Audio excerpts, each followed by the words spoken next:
Aujourd'hui, Fally, c'est le number one de notre musique. Oui, tous, vous pouvez parler de Fally. Evre Moutasali, oui, ils ont parmi les albums, parce que l'album Contrôle ne contient pas que seulement Roi Manitou, donc ils ont eu des best, ils ont 207, ils ont 207, ça succès Mikolo, net, côté na barre du bis, yo que notre Roi Manitou, 207, ils ont côté Yankebali, pas au boyat.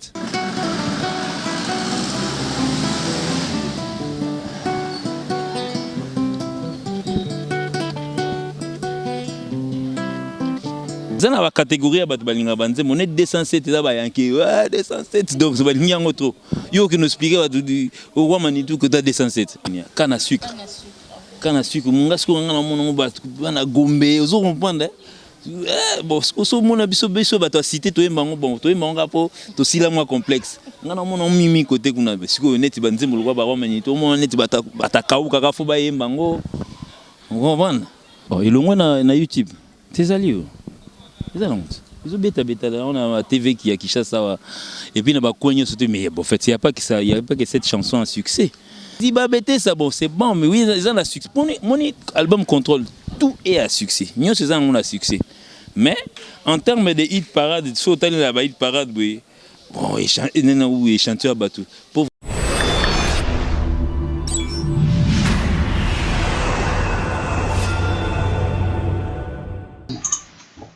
Oui, le plaisir est pour moi de savoir, très nombreux à suivre. Toujours c'est El News TV, mon pépé Asika, de Christelle Larose Mamourène de la presse congolaise, que je dis bonjour. Un grand merci à celui qui est derrière là, Air Max. Merci beaucoup. Merci aussi à Golom Ayala. Merci aussi à vous tous, vous a branché. On reçoit pour vous un invité spécial, Gino Liek. Dea ndebo mesa obenga dea batu samu kilikande to benga kae donc ndeto MBA na émission na biso ya mkona lelo. Là je dis un grand merci na ba nyonso bozala ebele pour Rolanda biso.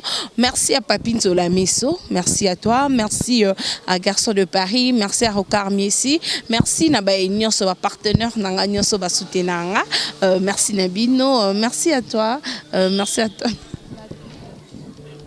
Elton, merci Elton.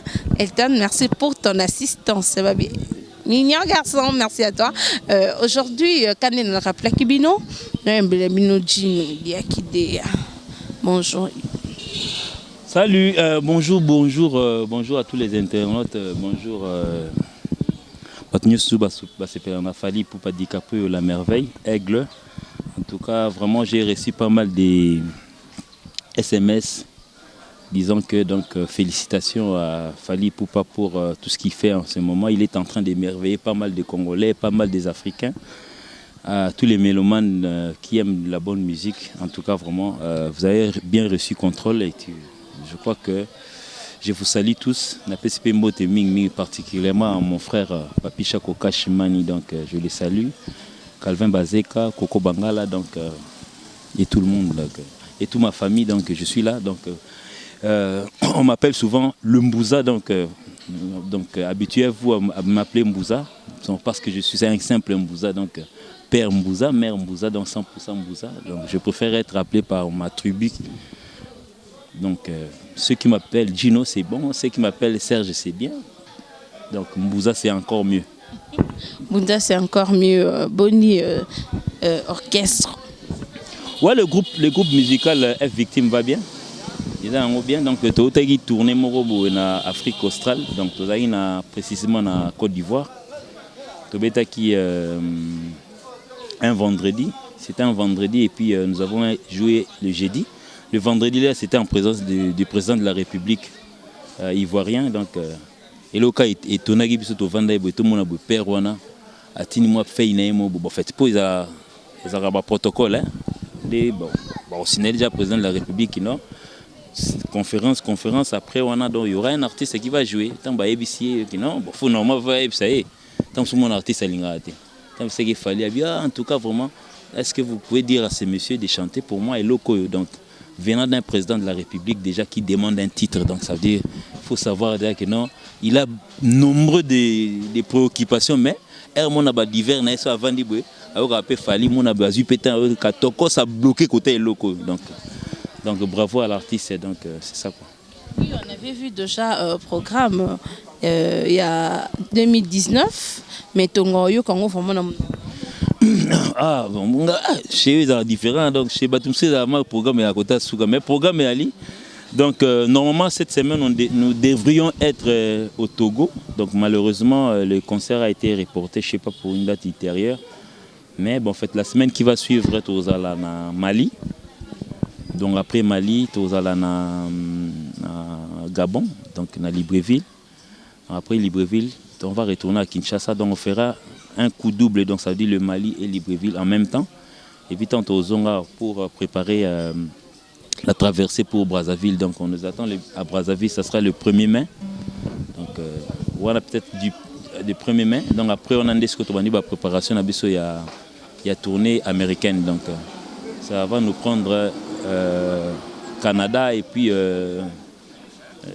États-Unis. Mboka ba papi chako Kashimani côté ba Dax Colina bazalaka côté ba Yannick Mesa bazalaka côté bana ngo bazala sukuno.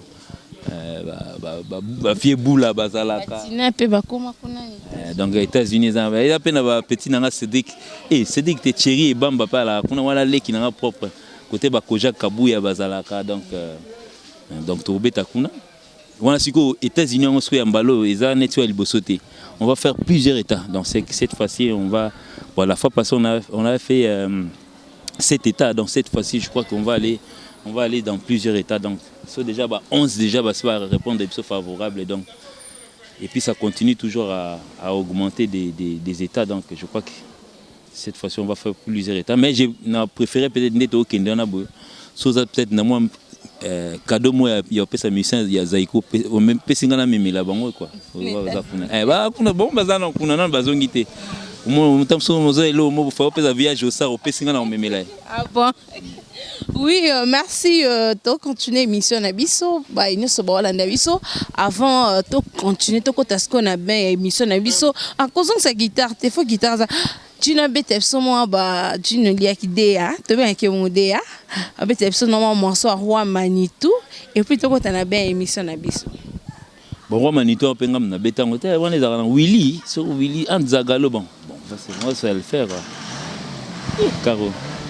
Ah 207 207 à Ramakele là 207 pour bien titre moi dans la carte tu veux 207 bien yenga eh Roi Manitou ngali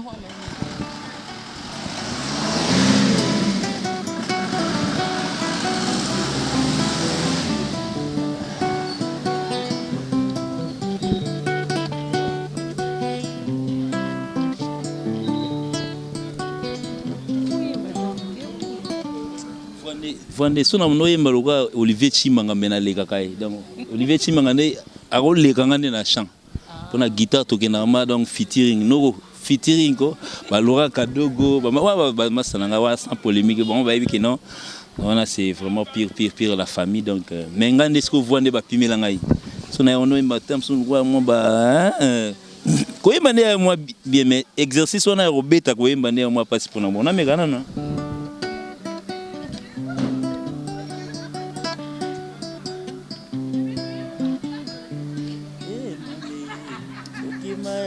Ezali liziba ya Bethesda na mu oh nini ah bon ça donc ba voix il y a 3 fois c'est les ad difficiles trop surtout en matata eh mamé non comprendre ah oui bébé c'est très difficile mais nande ce que toyoki ke bo suspendre nze mo Roi Manitou oko éclaircir biso va to suspendre ndé bah rumeur les autres tambola vraiment ils ont circulé vraiment ébélé que Fally Ipupa un seul à suspendre Nzembo Roi Manitou.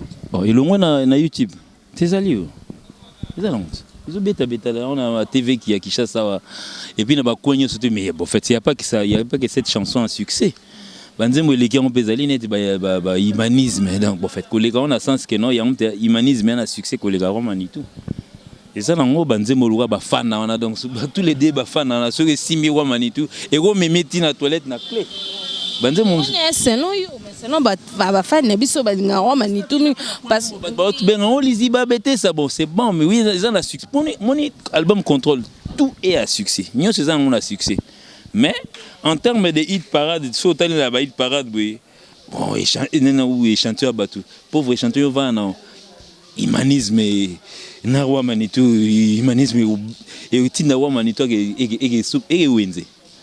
Oui, je te dis frère, bon, fait déjà que pour n'angam na beta humanisme, il y a un autre bandé, mais humanisme pour n'anga. Il est qui? Il est qui en gros, mais Roi Manitou ça parmi les meilleures chansons qu'on connaît. Oui, c'est ça le meilleure chanson. Yo mo vani veneti yo sko na famille na bino. Yo par rapport à l'autre, tant so vi Vanessa plus belle la famille na par rapport à yé. Par rapport à yé. Il est à Paris. Au monde il y a ma bête. Et ça par rapport à bon mais parce que Roi Manitou ça parmi les meilleures chansons oh bah il so bazom tia ba commentaire que ba suspendre nzembo wana yo sikoyo attend que muto akati ya boîte maman tika makambo wana evre muto sali ake suspendre bwana. Oui, ils ont un Nzembo parmi les albums parce que l'album Contrôle ne contient pas que seulement Roi Manitou, donc ils ont eu des best, ils ont 207, ils ont Nzembo 207 ça succès Mikolo net ba kota ba na ba du bis yo que no tia Roi Manitou 207 ils ont kota ba yanke bali ba ko boyat. Ils ont la catégorie ba balinga banze monet 207 ils ont ba yanke 207 donc ça ba nyango trop. Yo que nous expliquer au Roi Manitou kota 207. La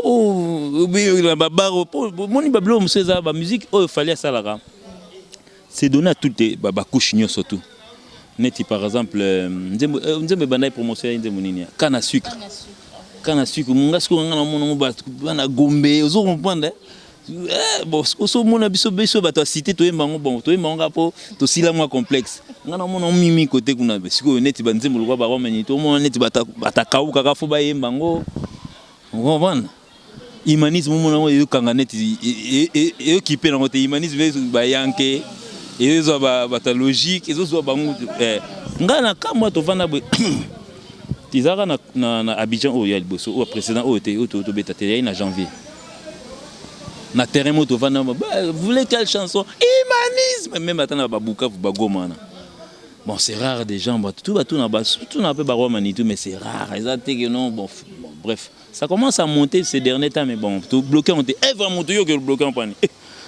Non, on a ya rumeur. Et il y a un site ni un peu site et sur qu'il est na YouTube, puis c'est ton problème ni eza entrée parce que à travers photo tout monde qui direct moko président héritier Watana Basala qui na Roi Manitou au ba lo bakeye mutu fali yembeli nzembo Roi Manitou ye wana tonto yeba il y a des problèmes ni eza entre héritier Wata na fali poupa pona Roi Manitou, je sais pas. En fait, donc jadi les têtes. Dans ce chaîne, monsieur Tchangou, ce babano yembanzembo donc jadi les têtes. Mon abbé, au fond pendant 2 heures du temps, on ne cite que son nom na banzembo. Ya mbilabel ya so 4, so 5, so 6. Ya Robinho batute. Ya nani ya Fabrigas ezali, ya Ibrator ezali, ya nani susu. Non, yemba susu.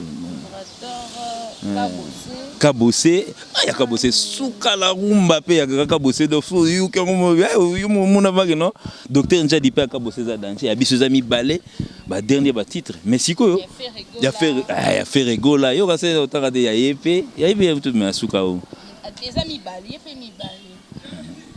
yepe balé ah na yepe so meilleur ah bon OK bon bref wana sepela na ngote yango commandant mi balé bon ya mi ba yepe mi balé. Cela ne veut pas dire que non, les relations entre Fally et Dr Njadi, il faut se couper. Non. So Roi Manitou bon fait nga pe na yeba na batu ba yemba tenet singa scope na role kana pe tam sona Dr Njadi il était yo yeba re bon nga pe Roi Manitou na yeba na été bon siko non sande mais ba ko sala bon photo il bon fait ce n'est pas un succès et puis les gens l'ont découvert à travers chanson Fally Yembela et puis peut-être batunyo surtout bazo désir yemba peu bablo mo ezaka ndengwana mo jomo abimi sika batu tout ba komo wela yemba surtout Là, on est où t'as mis, mais pas. Mani, bana biso de la forêt. La famille a de la forêt.